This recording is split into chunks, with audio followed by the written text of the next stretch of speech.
Charles Monteith is a software professional, a father, a husband, and now a candidate for Charleston County School Board to represent the North area. I speak exclusively with Charles for this edition of Quintin's Close-Ups. And if you haven't already, subscribe to my YouTube channel and like Quintin's Close-Ups on Facebook. Charles Monteith, welcome to Quintin's Close-Ups. Thank you, Quintin. Thanks for having me. You're very welcome. Obviously, you are a father, you're a husband, you're in the software business, but now I understand that you want to be the next Charleston County School Board member to represent the North area. Tell me why, Charles, why the Charleston County School Board?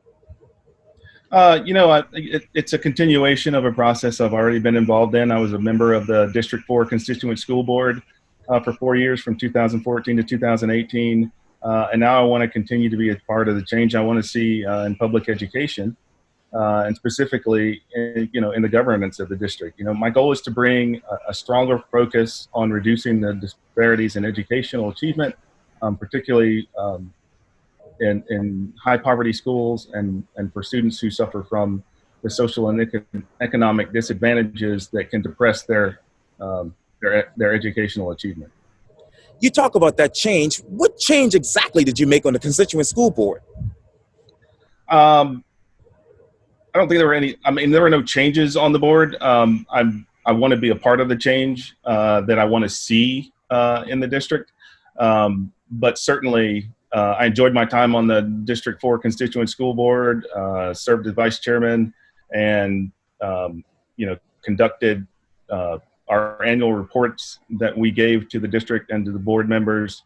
And actually was able to, in the limited time that we have with administrators and teachers who came before our board, I was able to, realize the great level of respect that I have for them and the work that they do and the difficult work that they do and the passion that they have for doing it. So, being on the District 4 Constituent School Board just enhanced my my desire to seek higher office in the governance structure of the school district.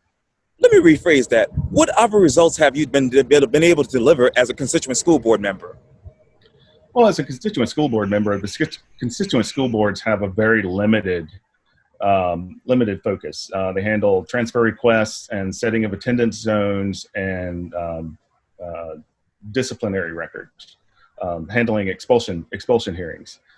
So most of those are tasks that when they come before the board is what we take care of, and the majority of the things, unfortunately, that we dealt with on the District 4 board were expulsion hearings. And so that was primarily what our focus was. We did make some decisions regarding the setting of attendance zones, but not very often. You talk about disparities. Where are they exactly in North Charleston? The disparities are obviously in the performance of the school, in the schools, and particularly in the schools that are listed as acceleration schools. Schools that the district has identified as schools that they want to seek innovative approaches and give teachers more autonomy and administrators more autonomy to be able to take innovative approaches to teach those students and hopefully be able to increase the educational outcomes for those students. A lot of students in the schools, there's the poverty rate in the poverty rate in the school is pretty high, and so it's when you have those kinds of numbers, the number of students that you have who suffer from any number of social or economic disadvantages are high, and it increases the challenges of being able to achieve the educational gains that you want to achieve.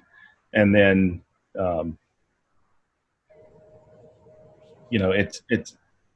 it takes a lot of work to do that. And I'm ready to do that work. What's the poverty rate right now in North Charleston?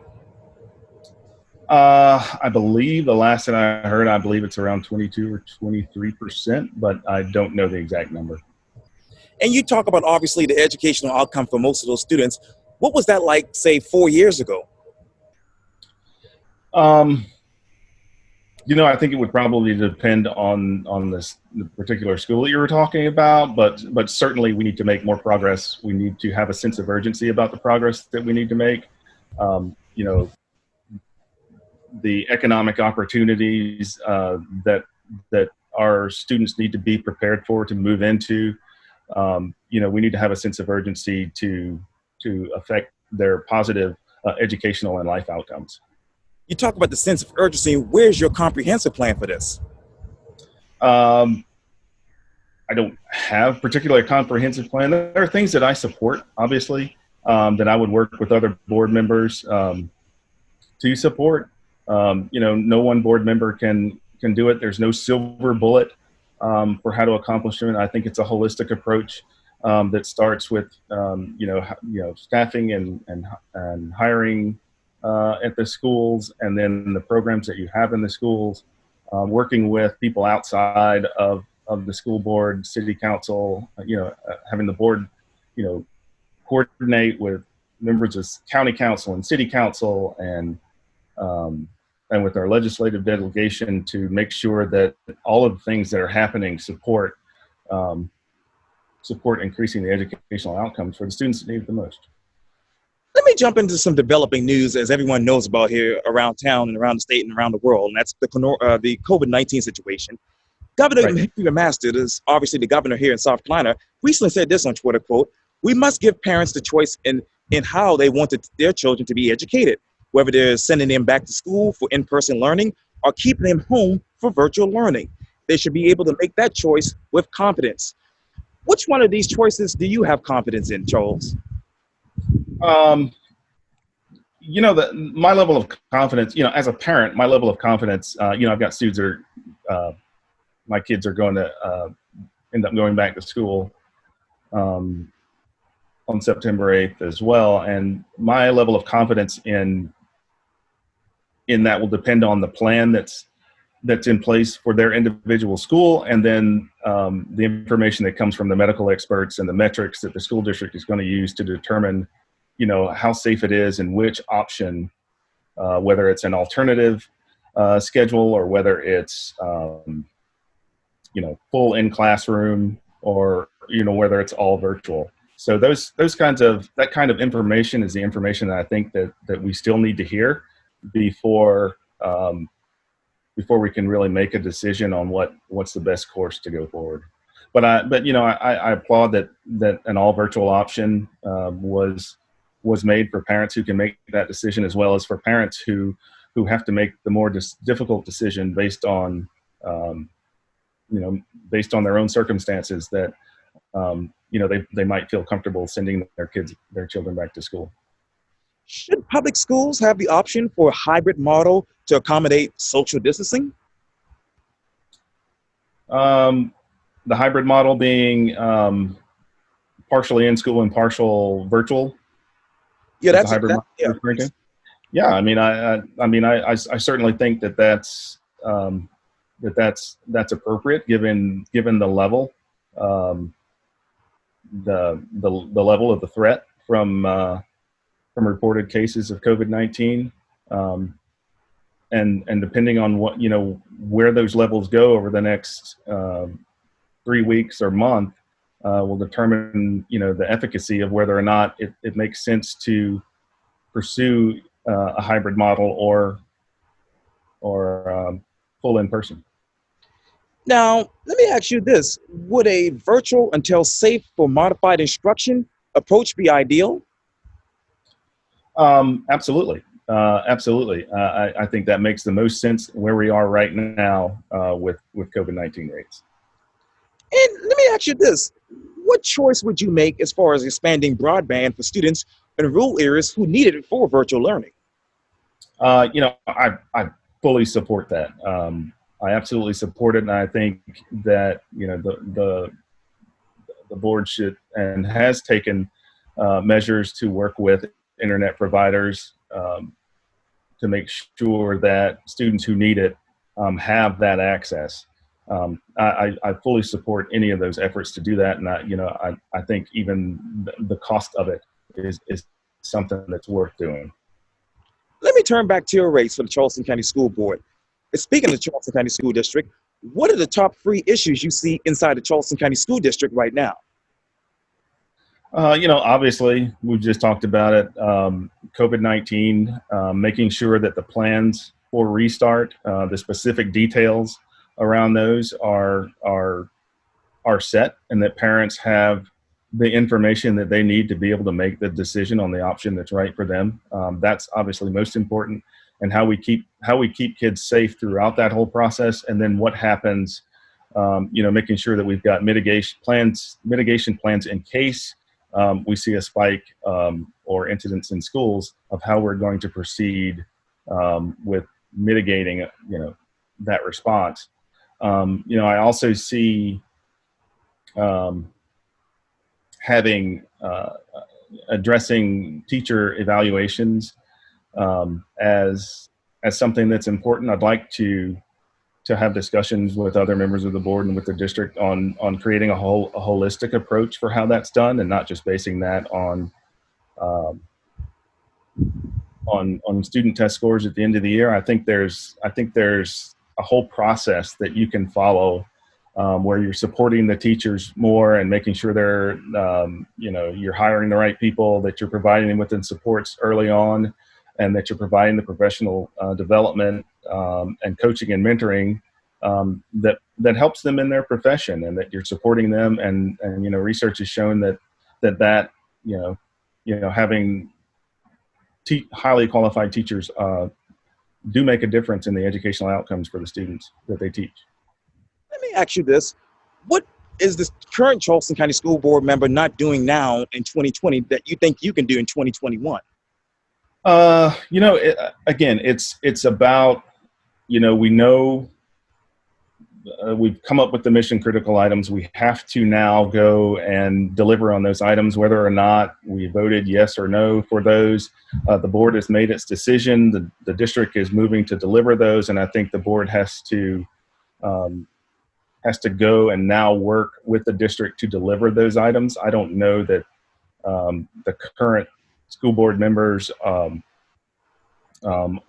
fully supportive of those mission critical items and moving forward with those. And I think they're a good first step. And I think that those should be things that we should continue to build on for the district. I also think that, having a good relationship with other board members and being able to establish a relationship of trust with other board members and respect with other board members and the superintendent is also important to a well-functioning board. Where is the trust on the Charleston County School Board right now? Where is it? I'm sorry, could you repeat the question? Where is the trust on the Charleston County School Board? It's from things I hear from people that you talk to, people are not sure that they're getting all of the information that they really need. They're not sure about the transparency and the decision making.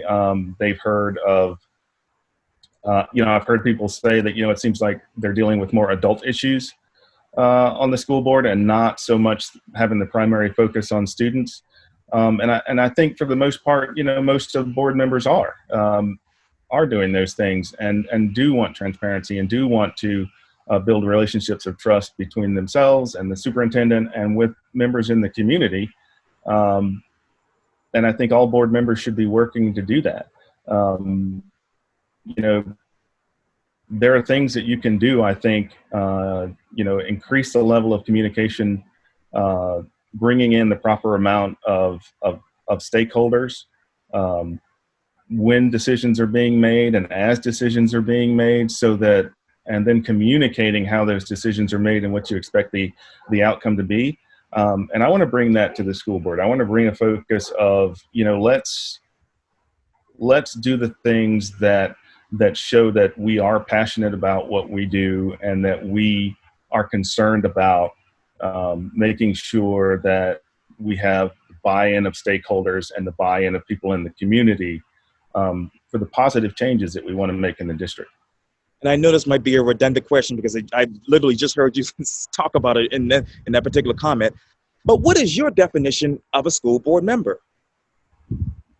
It's someone who's part of the larger board, but it's someone who is passionate about education and has the interest of students first, They also bring a professionalism to that position, and has a strong ideas to deliver on a strong desire to deliver on ideas to improve student outcomes. What ideas do you have now?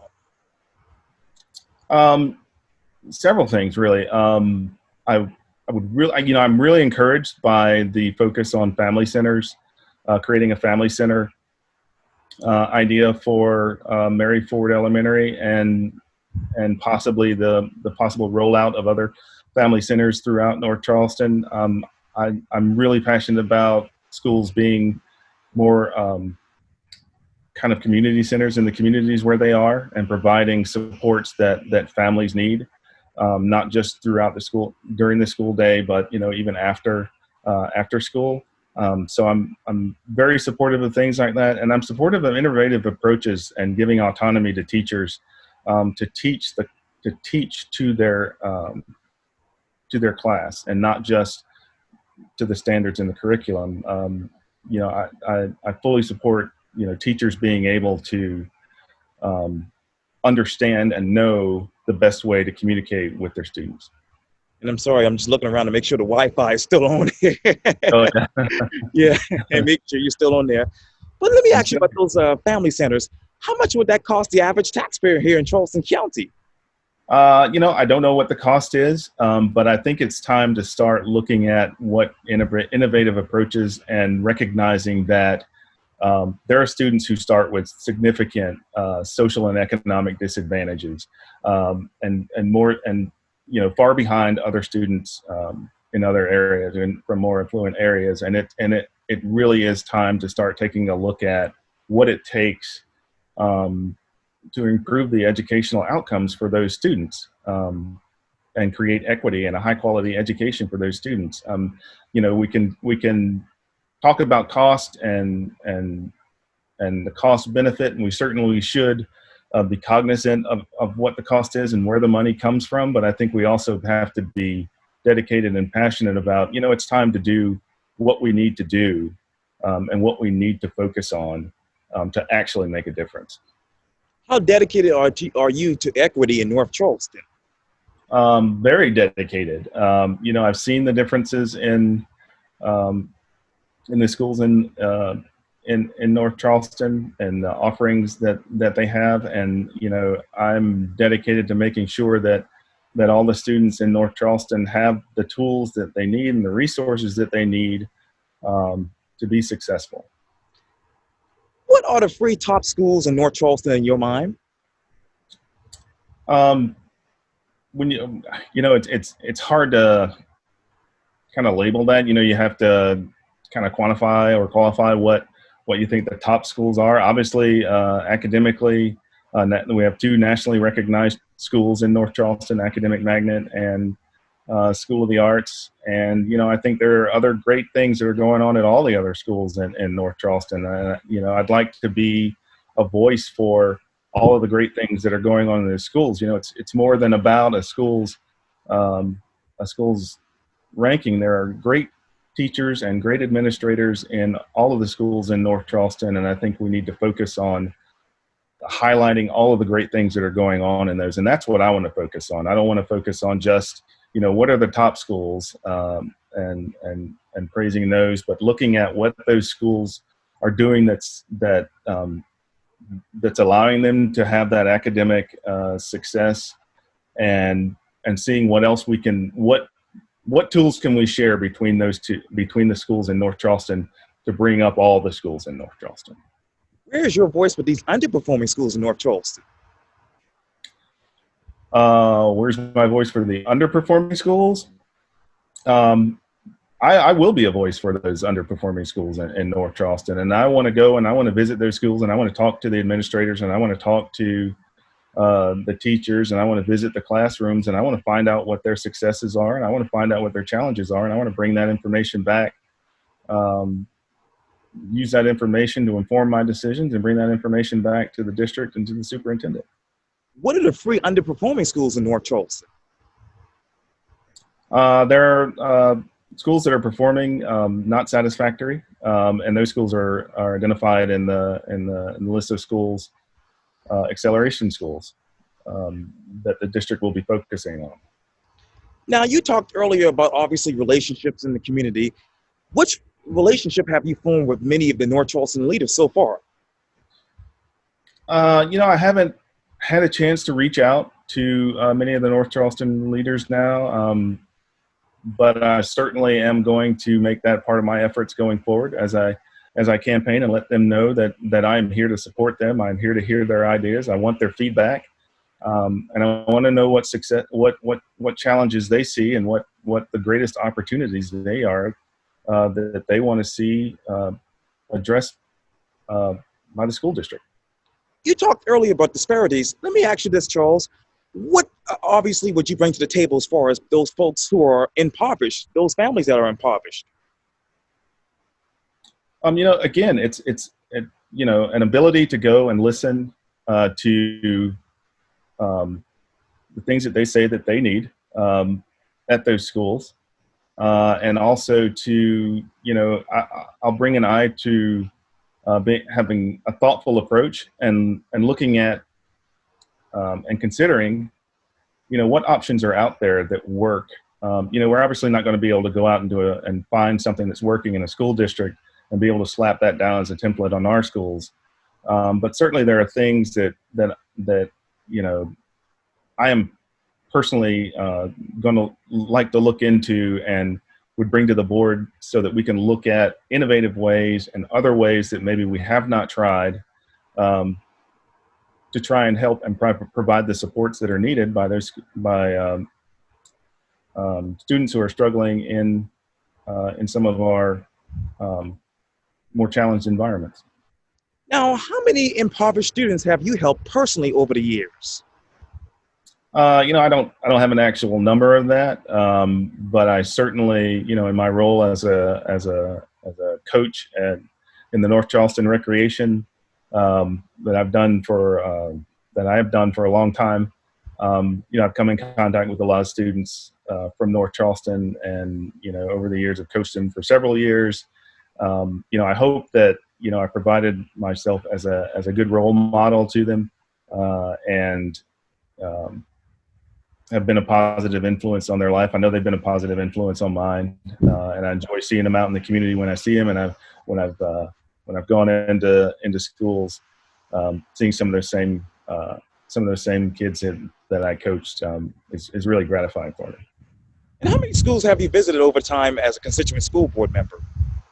My kids have been in schools in North Charleston, so we visited their schools. I can't give an exact number of how many schools I've visited, but certainly as a school board member, I am going to make it a priority to go and visit the schools, particularly in North Charleston, but and make regular visits to school in all of Charleston County, because I'd like to see the good work that is being done, and talk and find out what the challenges are that some of the schools face. And I imagine that all of our schools face certain challenges. And obviously, you were a former constituent school board member and running for the Charleston County School Board right now. But let me ask you this, Charles. In what way have you been involved with any local grassroots organizations regarding education? I can't say that I've been involved with any grassroots organizations. I served on the endorsement committee with the Charleston Coalition for Kids. That was a wonderful opportunity that I had, and there are other organizations that I admire very much, and I'd like to also plan to reach out to other organizations who are passionate about education in Charleston County.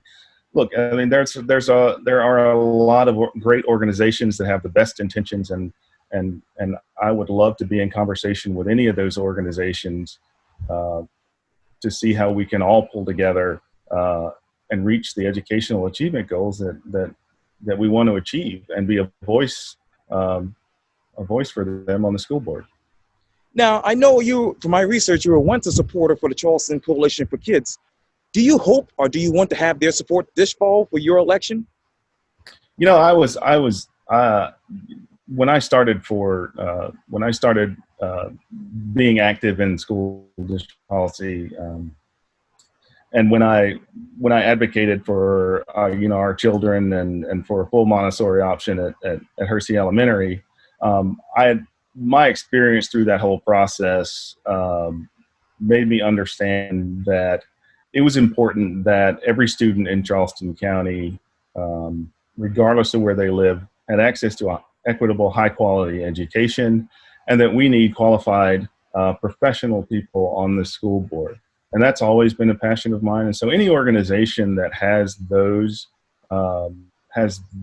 important philosophies on their mission is certainly someone that I would welcome their support and welcome them in conversation. And how did you, I know now you're running for office, how did you disassociate yourself with that particular organization?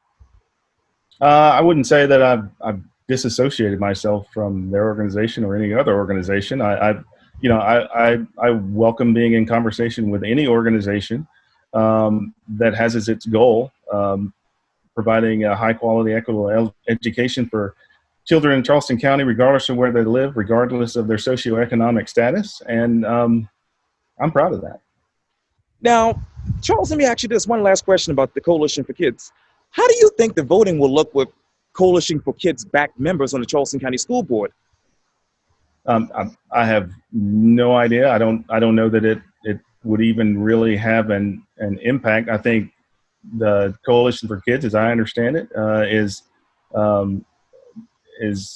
they have candidates that they talk to, that they believe are the best candidates, and they provide that information for voters. I think it's great. The more information that people have on the functioning of the district and the people that represent them on the district is a fantastic thing.